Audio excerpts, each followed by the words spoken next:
Hello everyone, welcome to Cook with Subi.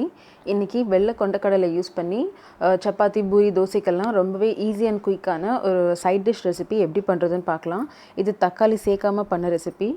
இது பண்ணுறதுக்கு நான் அரை கப் அளவுக்கு வெள்ளை கொண்டக்கடலையை நைட்டே ஊற வச்சுட்டேன். நல்லா ஊறிருக்கு பாருங்கள். இதில் இப்போ நான் 1.5 கப் அளவுக்கு தண்ணி சேர்த்துருக்கேன். அது கூடவே அரை டீஸ்பூன் உப்பு, 1/4 டீஸ்பூன் அளவுக்கு மஞ்சள் பொடி சேர்த்துக்கிறேன். சேர்த்துட்டு இதெல்லாம் கலந்து விட்டுட்டு ஒரு 3 விசிலுக்கு இதை குக் பண்ணிக்கலாம். ப்ரெஷர் குக்கரில் வச்சு ஸோ 3 விசிலுக்கு அப்புறம் பார்த்தீங்கன்னா கொண்டக்கடலை வந்துட்டு நல்லா சாஃப்டாக வெந்துருச்சு. இப்போ தனியாக எடுத்து வச்சுக்கலாம். ஒரு கடாயில் நான் 2 டீஸ்பூன் அளவுக்கு எண்ணெய் விட்டுருக்கேன். அதில் அரை டீஸ்பூன் சீரகம் சேர்த்துருக்கேன். சீரகம் பொரிஞ்சதும் ஒரு பிரியாணி இலையை சேர்த்துக்கிறேன்.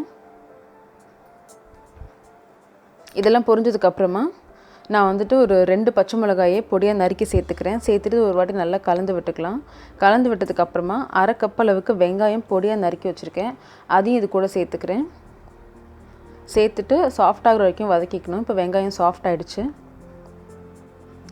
வெங்காயம் சாஃப்ட் ஆனதுக்கப்புறமா நான் அரை டேபிள் ஸ்பூன் அளவுக்கு இஞ்சி பூண்டு பேஸ்ட் சேர்த்துக்கிறேன். சேர்த்துட்டு இதோட பச்சை வாசனை போகிற வரைக்கும் வதக்கிக்கலாம். இப்போ இதோட பச்சை வாசனை போயிடுச்சு. இதில் 1/4 டீஸ்பூன் அளவுக்கு காரப்பொடி, அரை டீஸ்பூன் மிளகுத்தூள், 1 டீஸ்பூன் அளவுக்கு மல்லிப்பொடி சேர்த்துக்கிறேன். சேர்த்துட்டு ஒரு வாட்டி நல்லா கலந்து விட்டுடலாம், எண்ணெய் பிரிஞ்சு வர்ற வரைக்கும். இப்போது அரை டீஸ்பூன் அளவுக்கு உப்பு சேர்த்துக்கிறேன். சேர்த்து ஒரு வாட்டி கலந்து விட்டுக்கலாம். ஒரு பவுலில் நான் 2 டேபிள் ஸ்பூன் அளவுக்கு வெங்காயம் சேர்த்துக்கிறேன், ரஃபாக சாப் பண்ணி. அது கூடவே 1 டேபிள் ஸ்பூன் அளவுக்கு வேக வச்ச கொண்டக்கடலை சேர்த்து இது நல்லா ஸ்மூத்தாக அரைச்சி வச்சுக்கலாம். இப்போது அரைச்ச கொண்டக்கடலையும் வெங்காயமும் இருக்கு இல்லையா, அதை இது கூட சேர்த்துக்கலாம். சேர்த்துட்டு ஒரு 1 நிமிஷம் குக் பண்ணிக்கலாம். இது எதுக்குன்னு பார்த்தீங்கன்னா டேஸ்ட் வந்து இன்னும் கொஞ்சம் நல்லா என்ஹான்ஸ் ஆகும், அதுக்கு தான். இப்போ இதை நல்லா வதக்கினதுக்கு அப்புறமா நான் வந்து வேக வச்ச கொண்டக்கடலையை சேர்த்துக்கிறேன். சேர்த்துட்டு ஒரு 3 நிமிஷம் போல் இதை நல்லா வேக வச்சுக்கலாம்.